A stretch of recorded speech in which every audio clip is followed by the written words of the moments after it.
नमस्कार, जनहित एक्सप्रेसमध्ये आपले सहर्ष स्वागत। आज रक्षाबंधन, त्याचप्रमाणे जागतिक आदिवासी दिवस आणि त्यातल्या आमच्या पावचे साहेबांनी आज कार्यक्रमाचं आयोजन केलं, त्याबद्दल त्यांचे मनापासून आभार व्यक्त करतो। आदरणीय सीपी साहेब, माझ्या स्नेहाताई, पावचे साहेब, कोटका मॅडम, गायकवाड शिंदे साहेब, समोर उपस्थित सर्व पोलीस अधिकारी, पत्रकार मित्र आणि गणेश मंडळाचे सर्व सन्माननीय पदाधिकारी, बंधू भगिनींनो, पौर्णिमा मॅडमने सगळ्या कशा प्रकारे गणेशोत्सव साजरा करायला पाहिजे काय पंथपाळावर सांगितलं आणि स्नेहाताई सांगणार आहे, सीपी साहेब सांगणार आहे। त्यामुळे आणि आपली अनेक वर्षापासून आपण सगळेच एक अनुभवी पदाधिकारी आहेत, चांगल्या प्रकारे गणेशोत्सव आपण सगळे साजरे करतात। पण ज्या काय प्रिकॉशन्स घ्यायला पाहिजे, पोलीस प्रशासन आपल्या मदतीला आहे, महापालिकाही चांगलं काम करते। मोठरी तलावाचं निर्माण मागच्या वर्षी चांगलं केल्यामुळे जवळजवळ 20,000 गणेशोत्सवाचं विसर्जन या मोठरी तलावामध्ये झालं। यावेळेला ती संख्या वाढवायची आवश्यकता असेल तर महापालिकेने वाढवली पाहिजे। आणि साहेब, एक मोठी समस्या आमच्याकडे ट्रॅफिकची होती। ट्रॅफिकची आजही आहे, म्हणजे आजही सकाळी ईस्टमधून वेस्टमध्ये यायला 1 तास 1.5 तास लागतो। त्यासाठी महापालिकेने त्यांचे 50 ऑर्डर दिलेत, आपल्या पोलीस डिपार्टमेंट आहेच, पण अधिक पाहिजे तुम्ही मागा। आपण महापालिकेला आयुक्ताला विनंती करू, इथे सावंत साहेब आमचे आहे की अधिक त्याला सणासुदीच्या काळासाठी अधिक द्यायला लागले। ट्रॅफिकचं एका ठिकाणी दुसऱ्या ठिकाणी जायला 1 तास 1.5 तास लागतो, तो कशा प्रकारे वाचवता येईल तेही आपण बघितलं पाहिजे। ज्या ज्या सुरक्षेचे उपाय असेल, फायरचं असेल, इलेक्ट्रिकचे शॉक लागणं असेल किंवा मंडपामध्ये टेम्पररी कनेक्शन घेतलं जातं, त्या सगळ्या परवानग्या महापालिकेने केल्या। त्याविषयी आयुक्त महोदयाचं बोलणं झालं, त्या तुम्हाला तातडीने उपलब्ध होतील। आपण मंडळामध्ये रात्रीचं जागरण कोण करणार याची व्यवस्था नीट केली पाहिजे। त्यामुळे अनुचित प्रकार काही घडणार नाही याची काळजी आपण प्रत्येक वर्षी घेताच। आणि मिरवणूक कशा प्रकारे व्हावी याचे पोलीस त्यांचं काम करतात, पण पोलिसांना पोलिसाचा खाक्या दाखवायला आवश्यकता पडली पाहिजे नाही, आपण त्यांना सहकार्य केलं पाहिजे। अनेक वर्ष तुम्ही तसं करता, तसं याही वर्षी करा आणि चांगल्या प्रकारे गणेशोत्सव या वसई विरार महापालिका क्षेत्रामध्ये आणि परिसरामध्ये चांगला निश्चितपणे साजरा आपण सगळ्यांनी करूया। मी पुन्हा एकदा शुभेच्छा सर्वांना देतो। आणि आज रक्षाबंधनचा कार्यक्रम आहे, 2-3 ठिकाणी कार्यक्रम जायचा आहे। आदिवासी समाजाचा मोठा कार्यक्रम विरार येथे आहे, तिथे जायचा आहे, म्हणून आपल्या सर्वांची परवानगी घेतो। धन्यवाद। जय हिंद, जय भारत। आजच्या या कार्यक्रमासाठी उपस्थित मीरा भाईंदर, वसई विरार आयुक्तालयाचे पोलीस आयुक्त सन्माननीय निकेत कौशिकजी, अप्पर पोलीस आयुक्त सन्माननीय दत्ता शिंदेजी, पोलीस उपायुक्त सन्माननीय पौर्णिमा चौगुलेजी, पोलीस उपायुक्त सन्माननीय सुहास बावचेजी, वसई विरार महानगरपालिकेचे अतिरिक्त आयुक्त सन्माननीय दीपक सावंतजी, इथे उपस्थित सर्व पोलीस अधिकारी, महानगरपालिकेचे सर्व अधिकारी, MSCB, फायर ब्रिगेडचे सर्व अधिकारी आणि गणेशोत्सव मंडळाचे सर्व पदाधिकारी, माझ्या भावांनो आणि बहिणींनो, सर्वप्रथम आज रक्षाबंधन आहे, आज जागतिक आदिवासी दिन आहे आणि आपल्या सर्वांना अभिमान वाटावा असा क्रांती दिन सुद्धा आज आहे, ऑगस्ट क्रांती दिन। या तिन्ही दिवसांच्या मी तुम्हाला सगळ्यांना शुभेच्छा देते। आणि वसई विरार मीरा भाईंदर आयुक्तालयाचे आणि विशेषतः सन्माननीय निकेत कौशिकजींचे मी आभार मानते आणि अभिनंदनही करते की अशा प्रकारचा एक चांगला कार्यक्रम आज आपण इथे आयोजित केला, जेणेकरून सार्वजनिक गणेशोत्सव मंडळाच्या सर्व पदाधिकाऱ्यांना त्यांच्या समस्या या व्यासपीठावरती मांडता येतील आणि त्याचे उपाय हे आपल्याकडून केले जातील। महानगरपालिकेकडनं त्या सगळ्या समस्या सोडवण्यासाठी पुढाकार घेतला जाईल। त्यामुळे मी तुम्हा सर्वांचे आभार व्यक्त करते आणि काही जास्त बोलणार नाही आहे, कारण हे व्यासपीठ हे भाषण करण्याचं नाही आहे, आपल्याला तुमचं ऐकून घेतलं सगळ्यांचं आणि तुमची लोकप्रतिनिधी म्हणून माझ्याही काही सूचना आहेत, शासनालाही सूचना आहेत आणि गणेशोत्सव मंडळाच्या आज शासनाच्या वतीने मला आज संधी मिळते तुमच्या सगळ्यांची एका छताखाली भेटण्याची आणि बोलण्याची, त्यामुळे ती संधी मी वाया जाऊ बोलणार नाही, तुमच्यासाठीही माझ्या काही विनंती पण सूचना आहेत आणि त्या तुम्ही सर्वजण ऐकाल अशी मला आशा आहे. सर, शासनाला ज्या आपल्याला काही सूचना करायच्या आहेत त्यातल्या महत्त्वाच्या अशा महानगरपालिकेच्याच जास्त सूचना असणार, कारण की महानगरपालिका ही नागरी सोयी सुविधा देणारी व्यवस्था आहे आणि या सगळ्या संदर्भाने इकडनं सुद्धा ज्या सदस्यांनी सूचना मांडल्या, सगळ्यात मोठी समस्या जर आज आपल्याला समोर असेल आणि जी सुरळीतपणे गणेशोत्सव साजरा करण्यासाठी आणि विसर्जन प्रक्रिया, आगमन आणि विसर्जन या दोन्ही गोष्टी सुरळीत करायच्या असतील तर रस्ते हे चांगलं होणं हे गरजेचंच आहे. गेल्या 8 महिन्यांपासून आम्ही पाठपुरावा करतोय. उदाहरणार्थ नायगाव ईस्ट ते बाफाणे, तिवडी फाटा वामन धाबा ते भोयरापाडा, निर्मळचा रस्ता, सातिवली फाटा ते रेंज ऑफिस, वसई फाटा ते वसई स्टेशनचा, असं मी हे फक्त वसई विधानसभा आणि बोईसर मधलं सांगते. तशाच प्रकारे नालासोपारा आणि विरार मधल्याही मुख्य रस्त्यांची अतिशय दयनीय अवस्था झालेली आहे. मी मान्य करते की आपलं मे महिन्यामध्ये पॅचवर्कचं काम करायचं होतं, पण पाऊस 1 महिना आधीच आल्यामुळे आपली ती कामं रखडलेली आहेत. पण आता पावसाची तेवढी सतत पाऊस नाहीये, मध्ये मध्ये आपल्याला ब्रेक मिळतोय, तर त्याचा उपयोग करून आपण युद्ध पातळीवरती संपूर्ण यंत्रणा कामाला लावून आपण, मला असं वाटतं, हे रस्ते दुरुस्त करणे गरजेचे आहे. कारण रस्ते दुरुस्त झाले नाही तर विसर्जनाच्या ज्या मिरवणुका आहेत त्यांची गती कमी होणार आहे.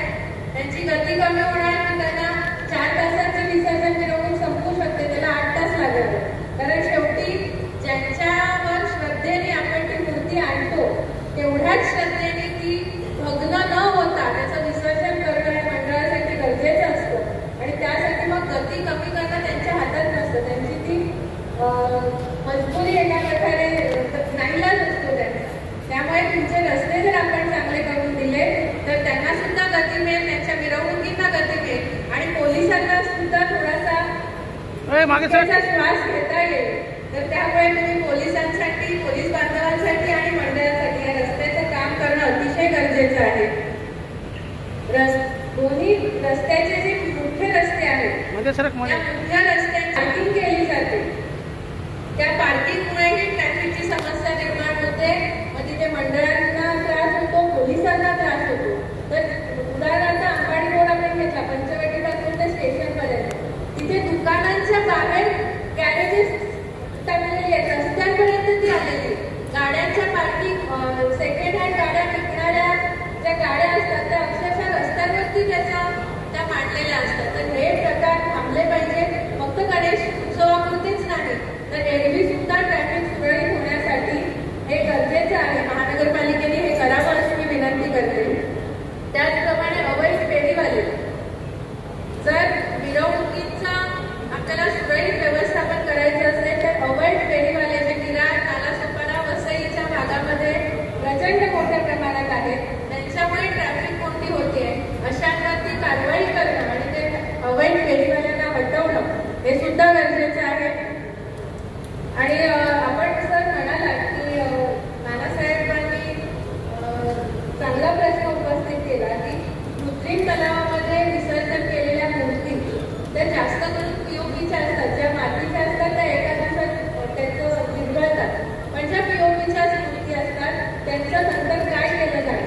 आणि जो आपण पर्याय शोधलेला आहे महानगरपालिकेने की ट्रकनी त्या वाहतूक करून आपण त्याचं समुद्रात विसर्जन करणार.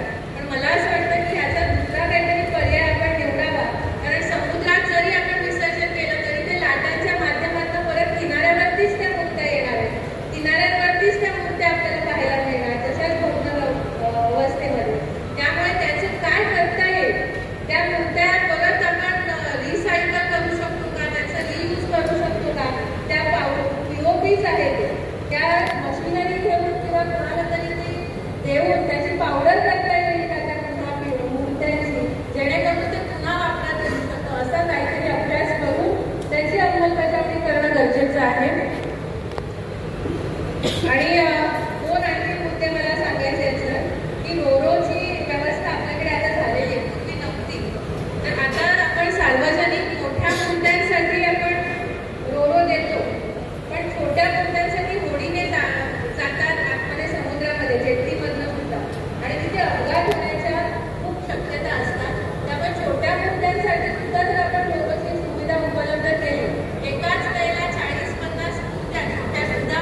खासगी त्या रोडमध्ये येऊ शकतात.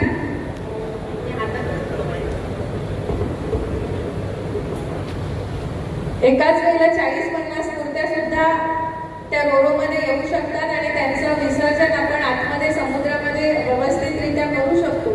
हे पत्र सुद्धा मी तुम्हाला सोमवारपर्यंत माझ्या लेटर हेडवरती मी देणार आहे. तर अशी व्यवस्था आपण करावी. आणि तलाव सफाईच्या बाबत जे म्हटलेलं आहे ती परिस्थिती खरी आहे सर. गेल्या अनेक वर्षांमध्ये वसई हे तलावांचं शहर आहे, तलावांचं गाव आहे. अनेक नैसर्गिक तलाव वसईमध्ये आहेत, पावखळं आहेत. सार्वजनिक मंडळांची जरी तिथे होत असते मोठ्या तलावांमध्ये, दिवाणमान असेल, गोकिवरा, आचोळे, पापडीचा तलाव, तरी छोटे छोटे तलाव पूर्ण पश्चिम पट्ट्यांमध्ये आहेत. तिथे खासगी गणपती सुद्धा विसर्जन होतात. त्या तलावांची सफाई झालेली नाहीये, त्या तलावांचा गाळ काढलेला नाहीये. तर हे सुद्धा काम होणं गरजेचं आहे. फक्त मोठ्या तलावांवरती तुम्ही लक्ष द्याच, पण जे पश्चिम पट्ट्यातले छोटे तलाव आहेत तिथला सुद्धा गाळ काढणं आणि ते स्वच्छ करणं आणि तिथल्या सुरक्षिततेकडेही लक्ष देणं गरजेचं आहे. तर ह्या महानगरपालिकेला ह्या माझ्या सूचना होत्या. पोलिसांना सूचना करण्याचे जास्त मुद्दे नाही आहेत, कारण की त्यांचं काम हे सुरक्षितता, ट्रॅफिक कंट्रोल आणि बाकी सगळ्या कायदा सुव्यवस्था नियंत्रण करण्याचं त्यांचं काम आहे. ते काम खूप अतिशय चांगल्या पद्धतीने करतायत. पण एकच मुद्दा आहे की जो गेल्या वर्षी सुद्धा बऱ्याच मंडळांकडनं तक्रारी आल्या होत्या सर, की मी सांगितल्याप्रमाणे रस्ते खराब असल्यामुळे त्यांना मिरवणुका खूप संथ गतीने न्याव्या लागतात आणि मग आपल्या पोलिसांची सुद्धा काही अडचण समजू शकते की आपल्याला 12 वाजायच्या आत किंवा रात्रीमध्ये या मिरवणुका संपवणं गरजेचं आहे. पण त्यांच्या सुद्धा अडचणी लक्षात घेऊन आपण घाई न करता, श्रद्धेचा भाग येतो, त्यामुळे तसं जर आपण मंडळांना जर आपण कोऑपरेट केलं तर मला असं वाटतं की पोलिसांच्या बाबतीत काहीच कोणाच्या तक्रारी येणार नाही.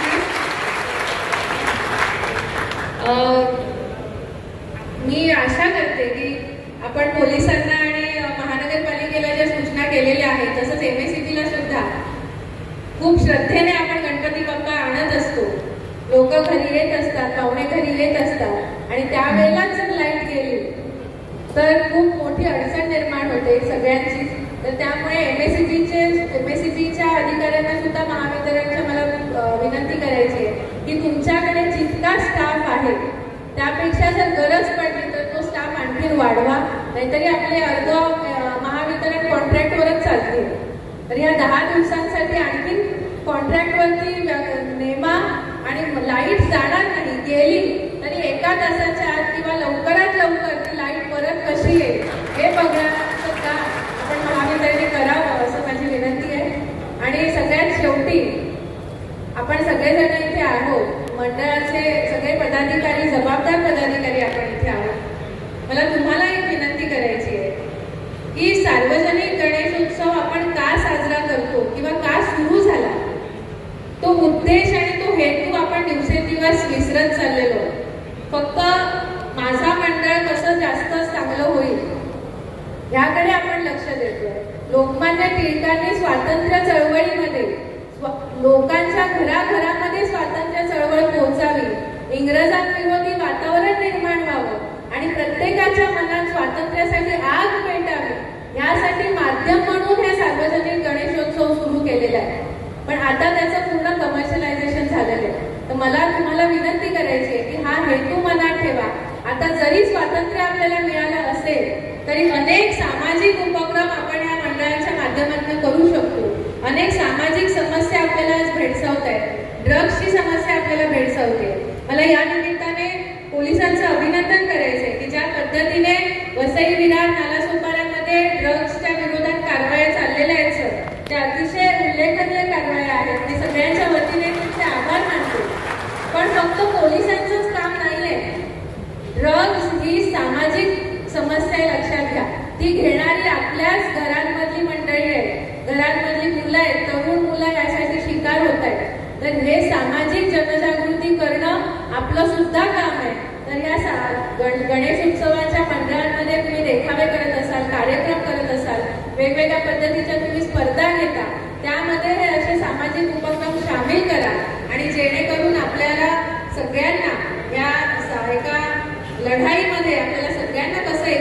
पुढे येता येईल हे आपल्याला बघितलं पाहिजे. आणखी सामाजिक जे काही उपक्रम आहेत ते सामाजिक उपक्रम आपण गणेशोत्सवाच्या मंडळाच्या वतीने केले पाहिजे. आणि सगळ्यात महत्त्वाचा मुद्दा या वर्षीसाठी नाही आहे, पुढच्या वर्षीसाठी. कारण आता तुम्ही सगळ्यांनी आपापल्या मूर्त्या मंडळाच्या बुक केल्या असतील, केल्या आहेत ना? पुढच्या वर्षी बुक करताना माझी कळकळीची तुम्हाला विनंती आहे की आपण ज्या पृथ्वीवर राहतो त्या पृथ्वीचं संरक्षण करण्याची जबाबदारी सुद्धा आपलीच आहे. कोणी मंगळावरून लोक येऊन ते संरक्षण करणार नाहीये. आपलं समुद्र, आपली पृथ्वी यांचं संरक्षण आपणच करायचंय. त्यामुळे कमीत कमी पीओपीच्या मूर्ती कशा आपल्याला करता येतील, मातीच्या मूर्ती करू शकतो. सार्वजनिक गणेशोत्सव करायचा याचा अर्थ ती 10 फुटाची किंवा 12 फुटाचीच मूर्ती असायला पाहिजे का? तर नाही, 5 फुटाची असेल, 7 फुटाची असेल, त्यामध्ये सुद्धा तोच गणपती बाप्पा विराजमान होणार आहे.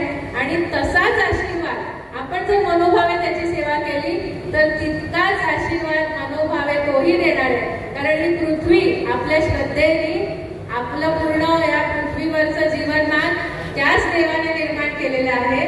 त्या देवाने निर्माण केलेल्या निसर्गाचं संरक्षण सुद्धा करणं आपलं काम आहे.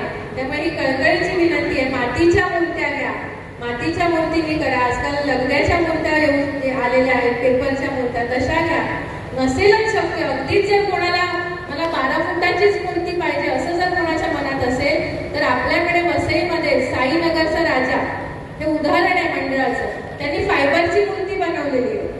त्यांनी एक गोडाऊन, एक गाळा घेतलेला आहे. त्या मूर्तीचं ते उत्तर पूजा करतात आणि नंतर त्या गाळ्यामध्ये ती मूर्ती ठेवतात. पुढच्या वर्षी पुन्हा त्याची वेगळी रंगरंगोटी करून ती मूर्तीची स्थापना करतात. अशा पद्धतीने पर्यावरण पूरक गणेशोत्सव आपण कसा साजरा करू शकतो याकडे आपण सगळ्यांनी लक्ष दिलं पाहिजे. आणि मला खात्री आहे की आपण वसईतले सगळे लोक हे निसर्गप्रेमी आहोत, पर्यावरण रक्षक आहोत. त्यामुळे आपल्या पर्यावरणाचं रक्षण करण्यासाठी तुम्ही सगळेजण पुढे याल, संवेदनशीलतेने विचार करा. आणि मी आता केलेल्या सूचनांचा 5% जरी पुढच्या वर्षी त्याचं पालन झालं तरी मला आनंद होईल. तुम्ही सगळेजण याचा निश्चितच विचार कराल अशी मला खात्री आहे. आणि संपता मला एक कौशिक सर तुम्हाला विनंती करायची आहे की आज रक्षाबंधन आणि आपले अनेक पोलीस बांधव आजच्या दिवशी सुद्धा ड्युटी करतायत आणि नेहमीच करत असतात. गणेशोत्सव असेल, ईद असेल, दिवाळी असेल, सगळेजण आपापल्या घरातले सण बाजूला ठेवून तुम्ही रस्त्यावरती आमच्या संरक्षणासाठी सगळे रस्त्यावर असतात. आणि मी वसईची प्रतिनिधी म्हणून, वसईतल्या सर्व महिला भगिनींच्या वतीने तुम्ही पोलिसांचे प्रतिनिधी म्हणून तुम्हाला राखी बांधू इच्छिते. तर मला ती परवानगी द्या. आणि तुम्ही इथे आल्याने आमच्या सगळ्यांच्या आशा पल्लवित झालेल्या आहेत. वसई विरारमधलं कायदा सुव्यवस्था आता चांगली टिकणार आहे, निर्माण होणार आहे. आणि इथलं जे काही वातावरण होतं त्याची कल्पना आहे तुम्हाला. तर ते वातावरण स्वच्छ, सुंदर, निर्भीड, वसईतले सगळे लोक निर्भीड राहतील, कोणीही घाबरणार नाही. 2 गोष्टींपासून आमचं संरक्षण करा कौशिक साहेब. एक तर भूमाफिया, वसईतले भूमाफिया आणि इलिगल कन्स्ट्रक्शन, आणि आता जे मी म्हटलं की ड्रग्ज. पुढची पिढी आमची वाया जाऊ नये त्यासाठी ड्रग्जच्या बाबतीत कठोर पावलं तुम्ही सगळेजण उचलाल अशी मी तुम्हाला विनंती करते. आणि मी आशा व्यक्त करते की इथलं वातावरण हे सुरक्षित होईल तुमच्या नेतृत्वामध्ये. इथे मला बोलवल्याबद्दल आणि मला बोलण्याची संधी दिल्याबद्दल खूप खूप धन्यवाद. जय हिंद.